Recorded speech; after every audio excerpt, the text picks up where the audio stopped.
All right. Hello, hello, hello, everybody. Happy Wednesday evening. Welcome, welcome, welcome to the Voices Amplified series in April, which is our live virtual discussion with Philadanco, the Black Voice in Dance. I am Aaron Derell, teaching artist here at Omaha Performing Arts, and I personally welcome you to this discussion. Um, First, we would love to introduce our panelists for tonight.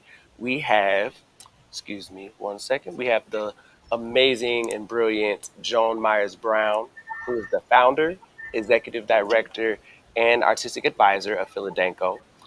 Mrs. Brown is the honorary chairperson for the International Association of Blacks in Dance, an organization she established in 1991. She's also the founder of the International Conference of Black Dance Companies in 1988 and a distinguished visiting professor at the University of the Arts in Philadelphia and the Howard University in Washington, D.C. Next, we have Kim Y. Bears Bailey, excuse me, who is the recently crowned artistic director of Philadanco.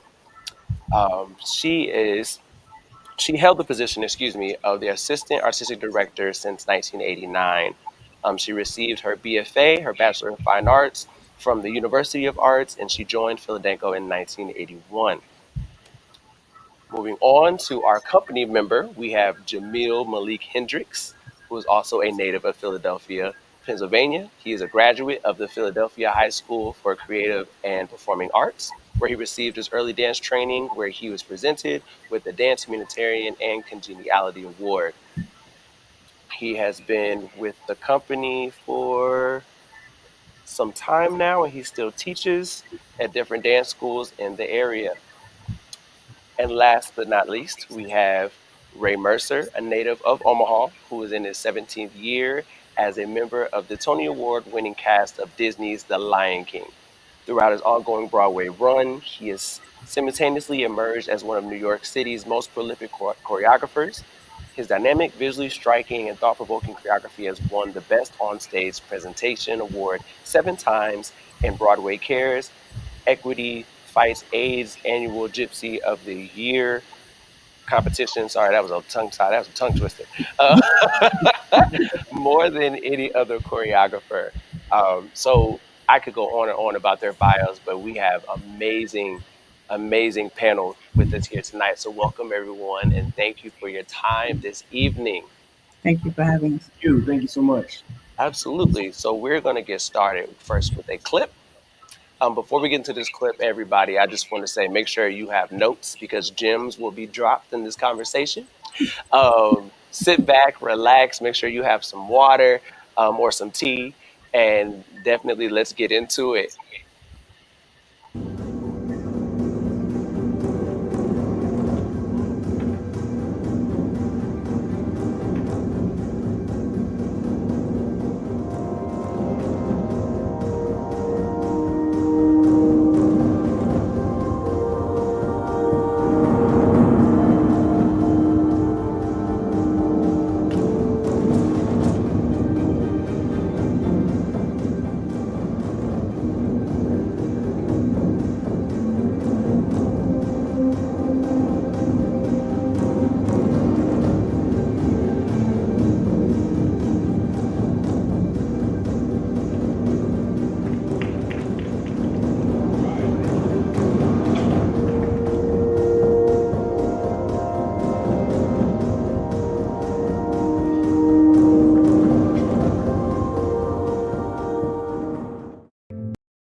Wow, that was. Oh man, first thing that came to mind was, that is a giant table. That is a huge table. So I will be asking you about that in a little bit. But getting right into the conversation, I have questions for the group, so feel free to answer at will. Obviously, one person at a time. But yes, here we go. Our first question is there a constant theme in the choreographic works of Philadanco? If so, what is and what are those themes? I think that's my answer, right? I don't usually have a theme unless it's a particular, or if it's Black History Month, we usually have to have a theme. But usually when we travel and we go to different theaters and different places, I try to choreograph the program equally as much as the dancing to make sure that it's welcome in the community we're in, or if it's something that the presenter feels that they want us to do that they've seen. So there is usually no particular theme. Sometimes we have a theme if it's a celebration or our anniversary, but most of the time I don't try to stick to one theme. And I love to hear that you tailor it to um, what's happening in the community that you might be presenting in. I think that keeps it very organic, and it also keeps the company on their toes because it sounds like the program changes often. It just feels like We have large, after 50 years, we have a huge repertoire and a lot of gyms in that repertoire because we've had a lot of famous choreographers and we maintain a lot of their work. And we always look for young, new, interesting work. absolutely. Well, that is awesome. So, moving on to the next question, following up with that, what challenges have you faced as a company or as artists telling the stories of the Black experience as it pertains to social justice? I'll take that question. Um, you know what I've discovered, and especially now, especially now that it's important for me to speak my voice. So I I tend to create works that inspire me socially, that inspire me. I'm really drawn to humanistic experience, things that affect us all. We all cry, we all laugh, we all get scared. Those things that connect us all are the things that I'm most drawn to. Um, the time period that we're in now, it's I think it's a perfect opportunity for artists to use their voices. So I try not to look at it as a challenge, but a time to step up. I've created works that deal with human rights, deal with Black folks, that gay rights, women's rights, all those things that I'm very passionate about. I try to I try to speak on it. So I really don't look at it as a challenge, but really an opportunity to step up. Would anyone else like to chime in on that? Yeah, I would like to say absolutely. This is, to be able to come into an organization like Philadanco where you have a canvas of dancers.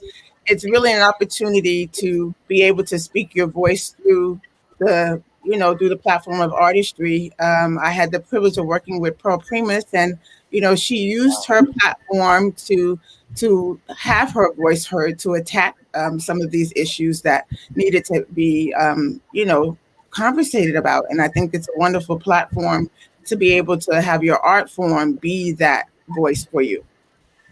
And a lot of younger choreographers now today are speaking out about the injustices. We have young Black choreographers that are creating ballets and saying, this is what's going on and this is how I feel about it. Right. And then there are older choreographers like Pearl Primus and Catherine Dunham and Tally Beatty who had a lot to say about the times. So Exactly. I think it depends on the times what people are saying with their work. Absolutely. But we're not always crying the blues. Sometimes we're happy and things are beautiful and we love beautiful music, you know. So, I mean, it just depends on who's feeling what at that time. Jameel? Yeah, just to add on to what everybody was saying. I think that for me personally, one of the things I've experienced just as a company member is that we'll perform these works that are centered around different themes and avenues of social justice. And it's sometimes you run into the problem of people forgetting that you're a real human outside of the performance aspect, outside of those, being able to give on that the storytelling and the inspiration of these ballets and these works, for understanding that, hey, I actually deal with these same exact issues, once the curtain goes down. So I think that having these works is very important, but also having the conversation afterwards, like, just dissecting them from where they stem from and how can we move forward and progress. So that's just definitely something I've experienced within my tenure being as a Black creative performing artist. So I think it's very important that we have opportunities like talkbacks or some type of audience engagement to where they learn about like where these stories come from, because most times we leave it up to their interpretation. You know what I'm saying? It may be very clear or maybe very broad or very abstract, whatever the work may be, but for them to get an insight and to hear where the choreographer was coming from, what they were feeling in that moment, whether, like Mrs. Brown, like you said, not everything is a sad story. Sometimes it's a hopeful story. Maybe they need to be encouraged by that hope without saying, this is your hope. You know what I'm saying? Like, they might need to know, like, wow, I didn't know that this movement meant keep on going. Keep your family close to you. I didn't realize that's what that meant. You know what I'm saying? Like, so allowing that connection of that human connection of this is where the minds meet, after really seeing and watching the work, I think is very important. As a choreographer to remember that, as a dancer to remember that. Like Jameel, you said it best. Like, we are humans behind the curtain. yes. But then So also you have to remember sometimes there's no story. It's just a feeling. The music moves them. I mean, I have music that just makes me swoon sometimes. yes, Imagine that there's music that makes choreographers feel certain movement behind the music. So Right. there's so many different ways that choreography is interpreted. So I think it just depends. Again, the talkbacks are important. that for that reason too. Why did you create that? Because I wanted to. Because I felt that the music moved me. What was the story? There wasn't one. Right? You know what I'm saying? Right. Right. But they always expect us to have something to say, and sometimes back you say, I have nothing to say. I just felt good. Right. Absolutely. Speaking of that, in our kind of rehearsal, conversation, this came up, the idea of Black dance and what it is. So I had to throw the question out there, so that we can kind of hit it more. For those watching, if you're not familiar, there's always this I'll call it a genre, if you will, of Black dance that most Black companies are stricken with. Instead of just being dancers and being artists, they're they definitely do Black dance. Oh yeah, that's a definitely Black dance move, whether it's a jazz layout or a deep Horton plie, whatever it is. They just stick this on a company, particularly if they're majority Black. So my question to all of you is, what is your definition of Black dance, if there is one? Okay, I'm going to go first again because I answered that the other day, especially with a company like Philadanco that's predominantly Black dancers. That we're saying, is it dance done by Black dancers, to Black music, to Black cooking, to Black, what is it? I say, what is white dance? But I say Philadanco does American dance. We're an American company. There's so many American stories that touch us. So for a while we had trouble calling the Association of Blacks in Dance because we didn't want to be called Black. But I've been Negro, colored, Black. I've been all those things. So call it what you want. We just do good dance. Right. Right. Oh, she said for everybody. Yeah. Why do we have to? Why does it have to be labeled? It's like you said. It's artistry. It's entertainment. It's your craft. And no matter what color skin you are, that's you. That's your makeup, and it doesn't have to be defined as just Black. Because does that mean that other people can't embrace it? No, it doesn't. No. What does Twyla do? Is that Black dance? Twyla Clark? Yeah. White baby doing Black dance because she dancing to Black music, Black things, Black. People always have a label for things, so we just move ahead to the next thing. Right. Amen to that. I think we lost Jameel, but You lost hopefully he Mel? will come back. Yes, I hope so. Okay. But yes, Ray, did you want to chime in on that? No, I agree wholeheartedly. I never bought into that whole black dance thing because I never understood it. Is it black people dancing? Is it black music? I've never quite understood that. So, you're right. I think it's, why can't we just celebrate dance as it is, art as it is, and not give it a label? And if it happens to be 12 people dancing, then it's 12 people dancing. If it's 12 people, black people dancing, then it's 12 black people dancing.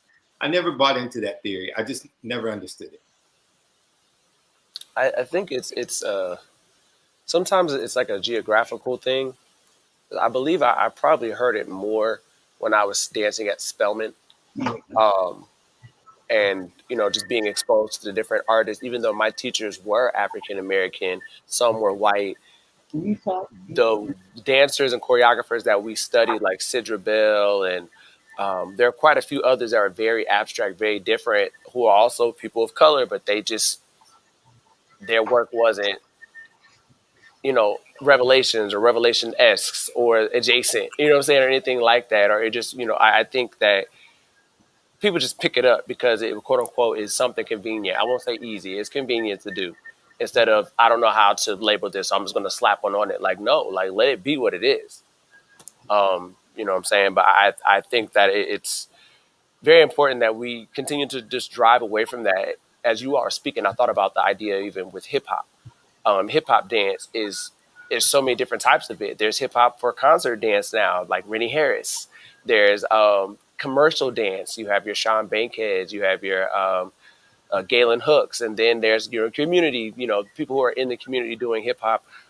It's all hip hop. No, you have a bunch of old heads that would be like, that's street dance, that's house, that's whacking, that's, you know what I'm saying? Like, no, that's not what it is. So I think going forward, and even for the audience as you're watching, as we are defining it, let your movement breathe. Let it be.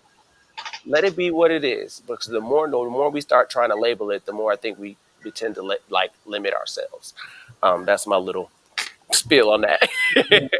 So moving on, we're going to look at another clip from you all's work. And Jameel and I are going to show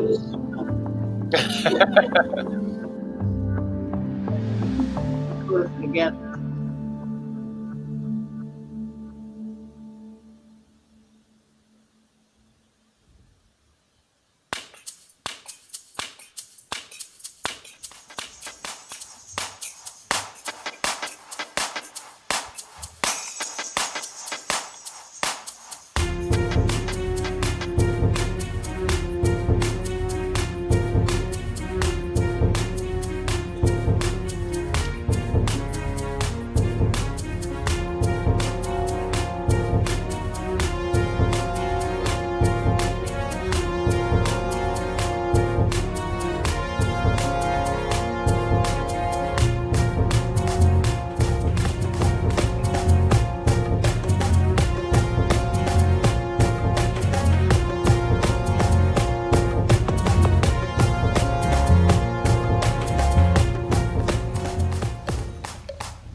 Nice. Gorgeous. Jameel and I are going to share a screen because we got technical difficulties, but we love each other. So we love each other, so it's fine. I love that. There's absolutely nothing wrong with that. So, Ray, I'm going to start with you, seeing that we're seeing more of your brilliant work as a choreographer of color. And I know we're kind of backtracking a little bit with the question, but as a choreographer of color, what stereotypes in dance have you tackled or gone against in your work? Stereotypes. I don't know. Like I mentioned earlier, there's so many. The whole label thing doesn't excite me at all. So I've always been, in particular, Philadanco. Let's talk about Philadanco. I created Guess Who's Coming to Dinner probably about 10 years ago, and it was one of the most rewarding pieces of work I've done up there. It was the most challenging. It required the most rehearsals because of the table and everything. But then I moved on to Super 8. Super 8 was one of, like we mentioned earlier, it was one of those pieces I really didn't have. It wasn't based on any theme or anything. I just felt like dancing. So it varies with me. As far as stereotypes, I try not to feed into those because with stereotypes, all of a sudden restrictions start to come up, and I try to create a space where it's limitless, because that's when art happens and that's when beauty happens. So I really try not to feed into the whole stereotype, like, oh, it has to look like this, or it should look like this, or because you look like this, you should be choreographing like this. Those are the things that I try not to buy into, because at some point it's going to affect your work. It's going to affect your artistry. Mhm. Thank you for sharing that. That's for myself being a choreographer, it's a reminder to keep that box open.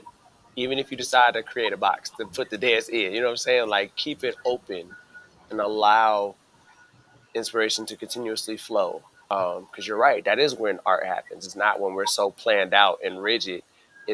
I'll never forget this. I did something wrong in a dance, and the choreographer was like, mistakes become miracles. Do that again. I like that better than what I wanted you to do. And I was like, you know what I'm saying? So, keeping that possibility open is amazing. So thank you for sharing that.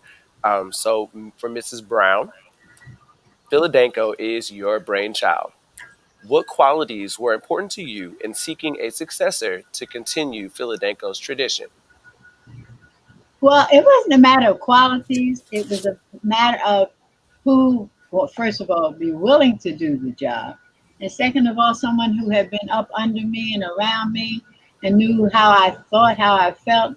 And I felt that she understood. But again, I tell everybody I had to wait till she was ready, because I've had 4 or 5 executive directors. And I say people want a job, they want to get paid, but they don't want to do the work.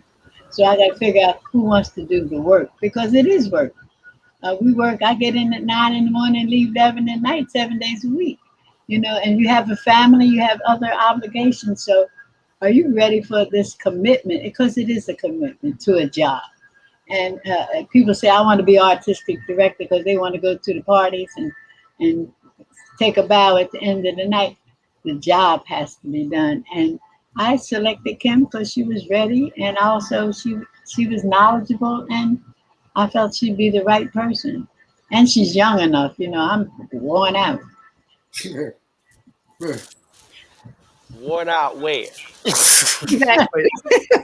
You are fabulous, Exactly. Mrs. Brown. Fabulous. Okay. So from Mrs. Bears Bailey, correct? Did I say that right? Yes, you did. Okay, just want to make sure because I had a snafu earlier. Now holding the torch as artistic director, how will you add to and enhance the company's repertoire of dynamic work? Okay, so what I've learned from being here is that timing is everything. And I've observed Joan watching and watching and knowing the right time to bring the right people into the organization to create the right work. And so this is my opportunity to be on the other end of that, of watching and observing and timing and looking at new and fresh energy, and also reflecting on things that we've done before and how do we bring that back into the fold. But again, timing is really a plus when you're looking at when the company is moving, when you're touring, when is that right time to bring new energy into the flow? And then what do they have to say? What does that artist have to say that's going to bring a newness or a connection to Philadanco? And so I'm watching. I'm on the side end and I'm watching. I love that. So everybody out there who wants to be with Philadanco, know that the eyes are out there. They're Eyes are out looking. there.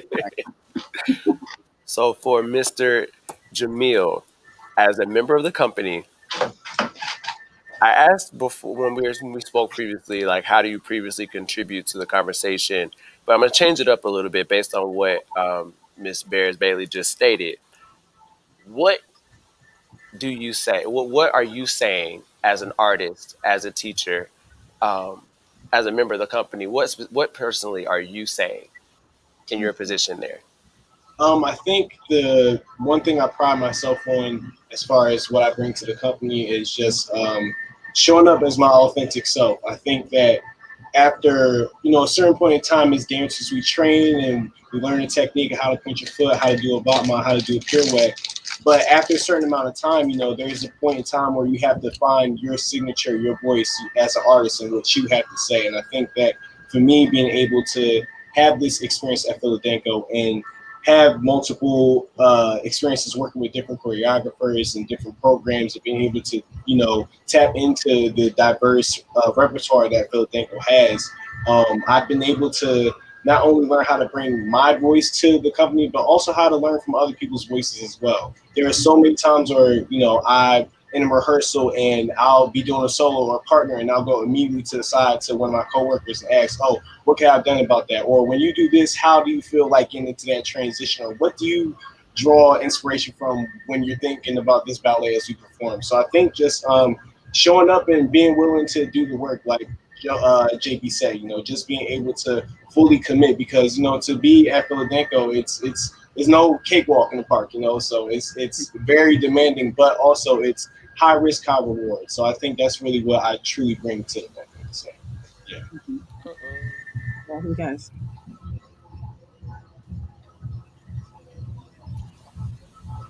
Be back.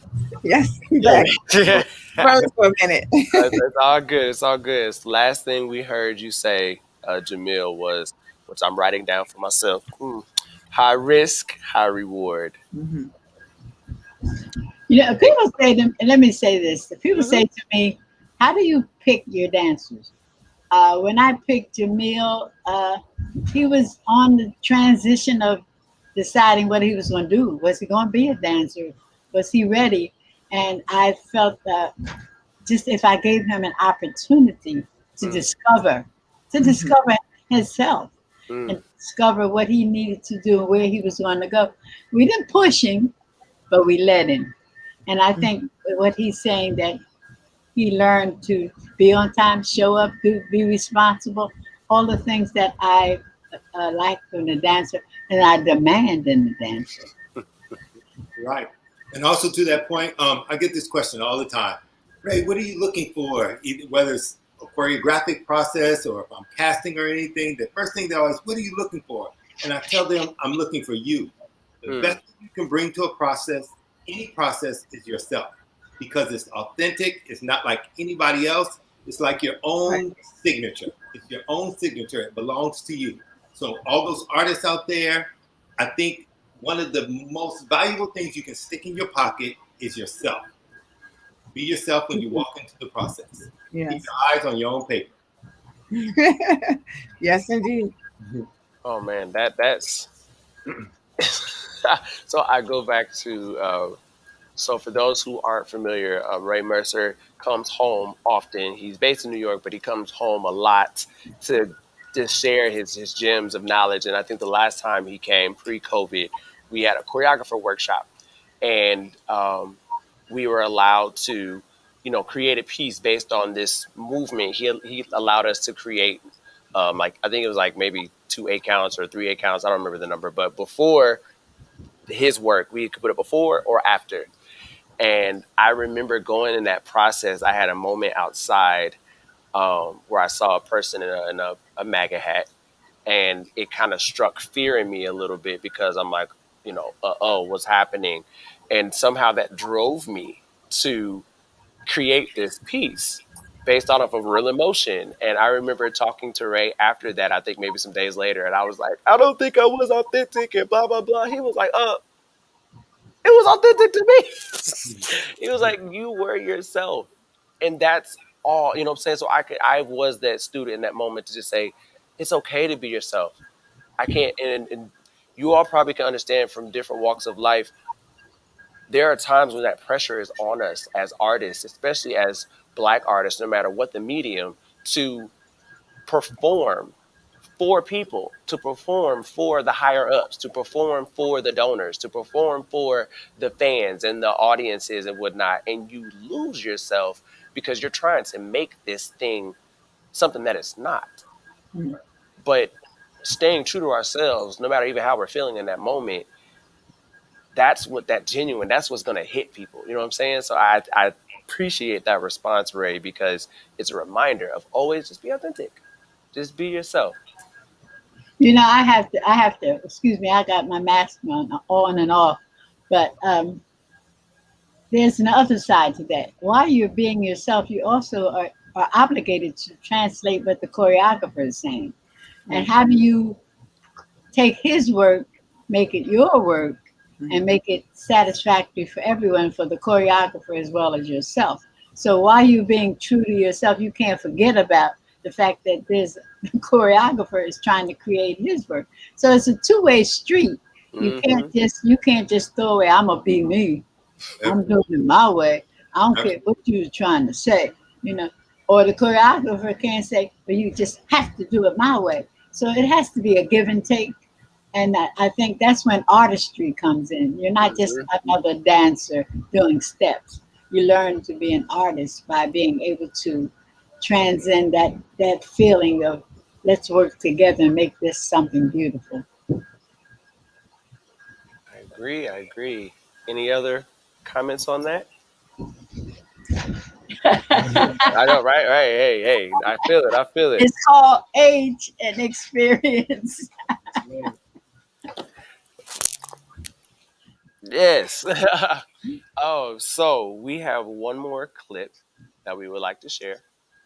So let's go ahead and let's see that.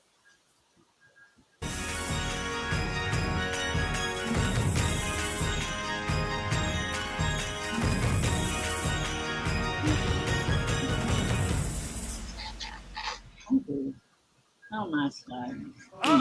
Now go. Go and go. And go. Yep, go and go. And up. Go and go. And go. Go. Up. So who are the two end people? You and who? Me. There should be 2 sets of arms here. Okay, can you guys switch? Is that going to be an issue for you later? No, that's okay. After me and Courtney, you want me to just get up and move the chair after we're done? Yes, Okay. because I think you'll be in the black. I hope, Okay. hopefully, Yeah. regardless, just mark it there. Okay. It's for the last guy to come in. And ladies, men, sorry. Step 1, 2, 3. In front of the ladies, take your bow. Boom. Ladies, join them. And go. Everybody bow together. And go. Beautiful.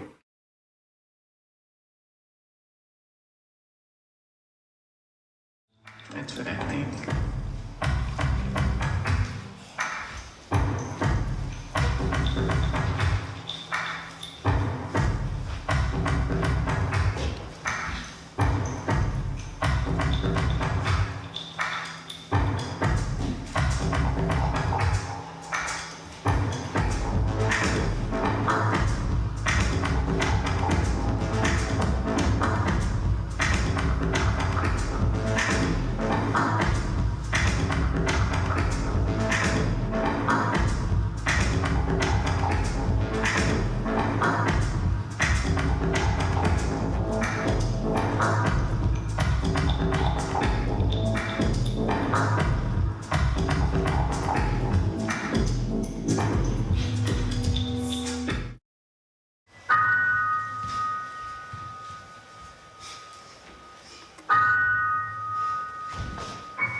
bravo, dancers. Bravo. Thank you.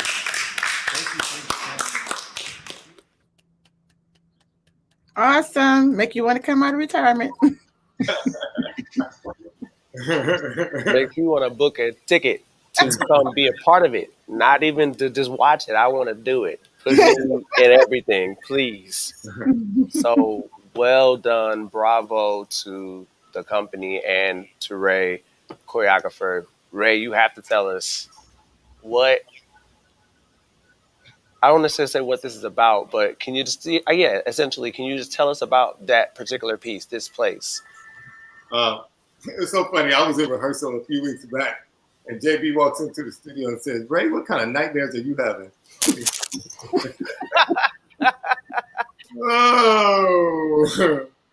Oh, yeah. That's a passion. This particular piece is a passion project for me. First I have to start off. I absolutely love going up to Philadanco because they get me. They understand my aesthetic. You know, there's not much explanation. They know exactly what I need, and I always walk out of that place feeling good. I feel wonderful when I leave. One other thing, I went up there the last time I was there visiting, and we had to make some adjustments and things. And I was sitting in the front of the room, and I said, "Wow, this is the first time I've sat down," and it was like I was seeing a live concert. It was really a blessing. I hadn't seen live art in probably over a year, and they had done such great work in the rehearsal process. It felt good to be an audience member. I still had my eye out, but I was an audience member. This place, I wanted to pull a collage of, I wanted to celebrate community and what that looks like in its various ways. And so instead of creating a story with an arc, I took a bunch of vignettes, and it kind of addressed what community means to me. What it looks like when a group of people come together and just try to come up with a solution. That men's piece was a group of men, and they're there and they're trying to come up with a solution. What that solution is, maybe I still don't know, but collectively they're coming together as a community, and they're trying to discover something. How we deal with each other intimately within a community, you know, and so I created those duets. One funny thing, there's a bodega around the corner from me, and there's these two guys. They've been there probably for the last at least 10 years. And every morning they're in the front of that bodega chatting it up. It's either they're cussing each other out or they're having a good time. And I was so inspired by them. I was inspired by them. So I created this duet with two women. I flipped it, you know, I kind of flipped the script, but I created this duet with two women, and it's based on those two men outside the bodega. So art comes to me in so many different ways. I'm inspired by, you know, I people watch, you know, conversations, books that I read, you know what I mean? How I'm feeling. That's the best thing about being an artist, is that you have such a wide, especially being here in New York, you have such a wide variety of material. I could talk about anything. I could dance about anything. I can create anything because of the world we live in. And like JB says, sometimes it's not all good. I mean, sometimes it's not all bad. Mm-hmm. You know, it's good things. It's two men outside of a bodega. So that's the gist of that piece. It's a collage, little vignettes of things I thought of as community, what community looks like and what community feels like. This place. Well, thank you again. I look forward to seeing that in its a good one. I cannot wait till Omaha sees it because they dance it beautifully. It is gorgeous. If it's anything what we just saw, I cannot wait either. So one more serious question for the group, and then we're going to go to the lighter side with a couple more questions, okay?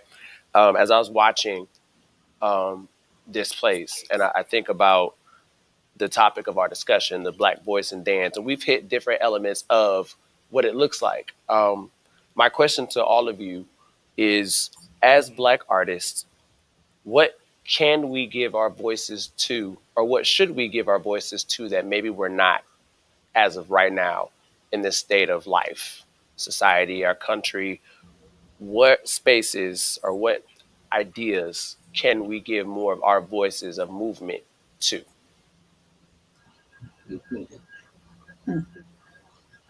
I guess I'll answer. I think one aspect that we could probably lend our voice in more, specifically for just younger people, especially, I think just tradition and foundation. I think we're in a day and age of, we're in the age of technology and everything moves fast. Everything is at the pace of here today, going today. And I think sometimes as we progress and move forward, we can often forget about looking back at what it took for us to get where we currently are. So I think that as long as you have that root in where you come from, your origins, like, just staying true to that and being open to, growing and learning new information, be able to apply the two for the next generation. I think that's something that we all could definitely do a better job of contributing to. So I feel like, especially in the space of Black dance or just even dance in general, as artists, we get into the space of, there being a generational gap. And, it's like, oh, well, as the new people, we want to do it this way, or we never used to do it like that. And I think that we can learn so much from each other and understand that we're more alike than different. So I think, in short, that's, something we could definitely apply a little bit more. So. Thank you. That was really good. That's great, Mel. I agree. Honoring tradition. Those that paved the way for us to do what we're doing now. And, they're not all just our ancestors. They're people like Joan Myers Brown that's sitting right here with us, that we have to honor the traditions that they made possible for us, and that we can't forget what came before that can help support where we want to now take it. But yeah, I think that was beautifully said, Jameel. Thank you. Well, since I'm not creating art any longer, I'm trying to make it I'm sorry. I'm not since I'm not creating art any longer, I try to make it possible for young artists to create. And I think we're still talking about the fact that there's so much history that we don't know. We haven't learned. I try to teach a Dunham class, and if I ask how many people know anything about Catherine Dunham, they don't even know, because they think they're entitled to say what they have to say and entitled to do what they have to do, when it's about putting it all together and not wiping the slate clean because you're here, but enhancing the slate. Cameron, you done? You okay? Huh? No, yeah, no, I'm amen over here. Amen. Yes, and I think too is as a creator, as a movement designer, as a choreographer and a director, we have a certain responsibility, like JB said, that you can walk into a process and really kind of carry your ancestors with you. I always keep about 10 people in my pocket who has completely changed my career, completely changed my career. And if it hadn't been for them, I wouldn't be sitting here talking to you right now. And I take them into the studio with me. I do. I absolutely. And I'm grateful for it, because they are the ones who allowed me and inspired me and pushed me to use my voice. So I think as a creator, it's important for me to use my authentic voice. And as I'm using this, I'm honoring my past. I'm honoring all the people who have helped me along the way, who has educated me along the way, who has held me accountable, along the way. Those things are very important. It's very important to acknowledge that in your process. I always have to go the other way. But it also, as older people, we have to be open and willing to let the youngsters lead us, because so much is changing so fast. I keep saying I'm a certified computer dummy, and I admit that I really don't want to learn all this stuff, but we have to be open to it and get it and make sure that we share the future and the past. I absolutely 100% agree. I would say in my work that I've created and that I'm continuing to create, the storytelling is about feeling the emotion as a young black man, um, even as a child, feelings are suppressed. You're crying too much. Stop crying all the time. So dance gave me a reason to express my emotion, whether it was joy, whether it was anger, whether it was confusion, and being able to tell that part in movement is it's because I may not be able to put it out in words, movement to what I'm feeling and sharing that as well. And I know a lot of in a dance class, but hey, you never know. It might help. I'm leaving empty. So, with that being said, So I read right. Joan Myers The Brown's last, note so that I can the stay on last top of thing my I game. read, the last thing I read was the email telling me to be somewhere Yes, that I'm indeed. probably late for right now. I'm about to say, when I lived in New York, I only ran into Ray in passing. We could never coordinate a dance. Yeah. So I understand when he said, when do I have time to read? I was like, yeah, this is true. But for those who do read, no shade to you. You know what I'm saying? You have the time to sit, but as dancers, we are movers always on the go, even when we're sitting down. It wasn't intentional, but that's something to think about. Aesthetically,